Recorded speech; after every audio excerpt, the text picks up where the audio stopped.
It is still largely unknown just how colossal the great city of Ur could have once been. Ur, once the most important Sumerian city-state in ancient Mesopotamia around 3rd millennium BC, is where the remains of the Great Ziggurat lay, and just as with the ancient city, only the foundations of this once enormous pyramid still exist today. Just how big this pyramid once was is now left to the imagination, although one could calculate the structure's original possible size based on the ascent angle of many other ancient pyramidal structures from around the world. A range between 48 to 53 degrees would be a very safe benchmark to use, which would have made this once complete structure located on the Daikar province in South Iraq an awe-inspiring sight.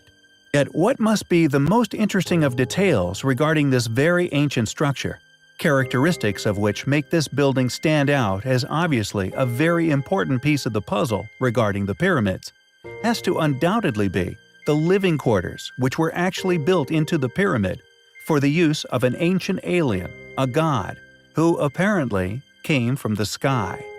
Before delving into the details of which I feel it is important to point out our previous video covering Mario Bildrup's compelling work, collaborative data which correlates over 500 ancient structures on Earth to past cardinal reference points or North Pole locations from over 500,000 years ago. Interestingly, he singles out the Great Ziggurat among others, in particular the Sphinx as noticeably the most ancient of monuments that he has correlated on Earth. If his work becomes peer-reviewed, it would, along with numerous other research projects, strongly suggest certain monuments on Earth have survived several ice ages, the city of Ur's pyramid being but one of these ancient sites. Regardless of Mario's compelling work, historical facts surrounding this ancient alien god, who is said to have resided within this great pyramid within Iraq, has already been translated and thus well established on many occasions.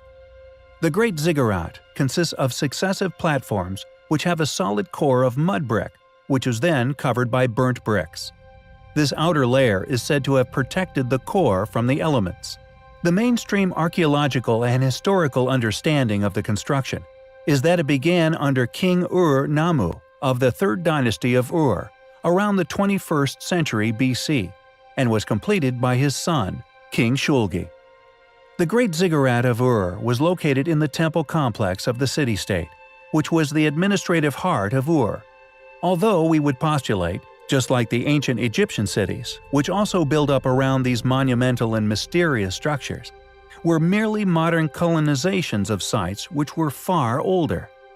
It is a well-known fact that many cities, towns, villages, and indeed temples are often rebuilt, reconstructed upon much older foundations.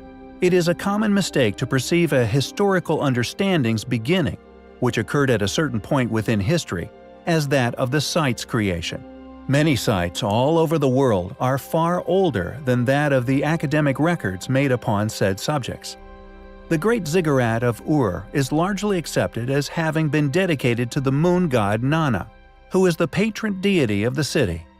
It is interesting that Nanna is a very ancient deity indeed, and of course, in all possibility, was once a very real entity, an ancient alien who visited Earth and attributed as a god. It is likely that this occurred at night, thus making him or her a moon god. Why, for example, would you create a monumentally sized building in the dedication of this god, with a throne which rested upon the top overlooking the city? Why would one feel the requirement to build living quarters into the temple, a bedchamber complete with furnishing? Why would one completely build the structure around the living need of an imaginary giant, if one was never intending on using it? Nanna has turned up in mythology from cultures throughout the world over the ages, and this, of course, may have been for good reason. She also appears in Norse mythology in the 6th century, thus having been connected by some scholars with the Sumerian goddess Inanna, the goddess Babylonian Ishtar, or the Phrygian goddess Nanna, mother of the god Attis. Scholar Rudolf Simek opines that identification with Inanna, Nannar, or Nanna is hardly likely, due to the large distances in time and location between the figures. Yet, alas, this form of conclusion, based on academic paradigm rather than a sheer possibility, is a very dangerous mindset indeed. Scholar Hilda Ellis Davidson says that while the idea of a link with Sumerian Nanna, Lady of Heaven, was attractive to early scholars, the notion seems unlikely. Though she too lacks a compelling argument for her conclusion, we find the notion of scholars assuming to be a dangerous scenario for the rest of humanity, and we perceive such attitude as an attack on open critical thought. We do, however, find the facts surrounding the possible past existence of Nanna, along with the theories surrounding the true antiquity of this one enormous structure, to be highly compelling. Many attributed the legend surrounding the great king of Uruk and many of the city's written attributes to mythology. Uruk is said to have become famous as the capital city of the king Gilgamesh, the ancient ruler and hero of the Epic of Gilgamesh. It is believed that Uruk was the biblical Erech from Genesis 10:10, the second city founded by Nimrod in Shinar. The Epic of Gilgamesh, written by a Middle Eastern scholar 2,500 years before the birth of Christ, commemorates the life of the ruler of the city of Uruk, from which Iraq gets its name. In 2003, just prior to the Iraq invasion which toppled Hussein, astonishing discoveries were being made in Iraq, culminating in one of the most extraordinary claims anywhere for centuries, a claim which American forces have been strongly accused of confiscating, subsequently becoming the prime suspect as the driving force behind a complete suppression of these astonishing discoveries within the country. In April of 2003, Jörg Fassbinder of the Bavarian Department of Historical Monuments in Munich told the BBC's World Services Science and Action program, quote, "I don't want to say definitively that it was the grave of King Gilgamesh, but it looks very similar to that described in the epic. We found just outside the city, an area in the middle of the former Euphrates River, the remains of such a building which could be interpreted as a burial," Mr. Fassbinder said. In the book, Gilgamesh is described as having been buried under the Euphrates. He said the amazing discovery of the ancient city under the Iraqi desert had been made possible by modern technology. The most surprising thing was that we found structures already described by Gilgamesh, Mr. Fassbinder stated. "We covered more than 100 hectares. We found garden structures and field structures as described in the epic, and we found Babylonian houses. Here, predictably, is where the story goes silent.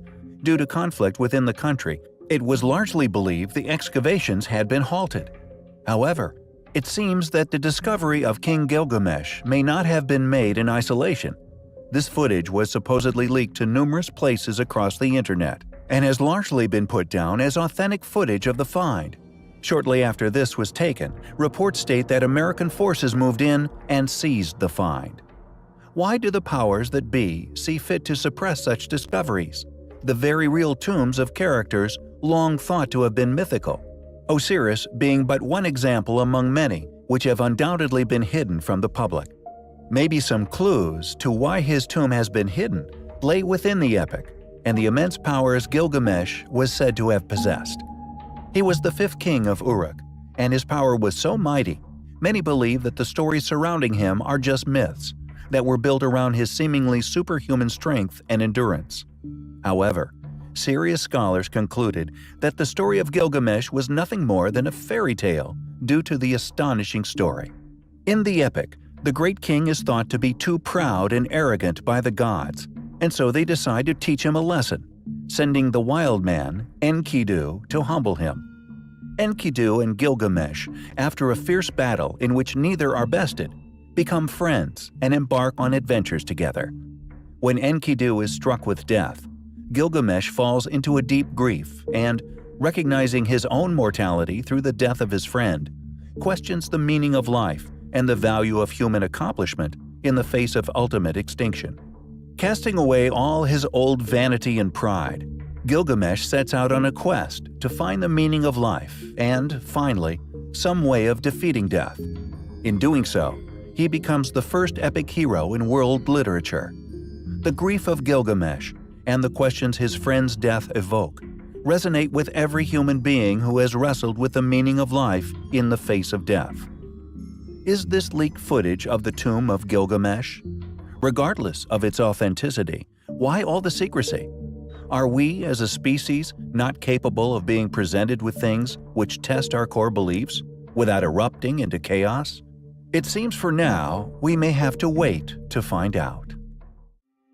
It is largely accepted within mainstream archaeology that modern civilization started with Iraq, within what we now call Mesopotamia. Iraq is currently accepted as the longest surviving continuous area of civilization anywhere on Earth. The question is, how did this very ancient culture excel so successfully within their surrounding environment? How did they develop such sophisticated methods of survival at such a primitive time in our history?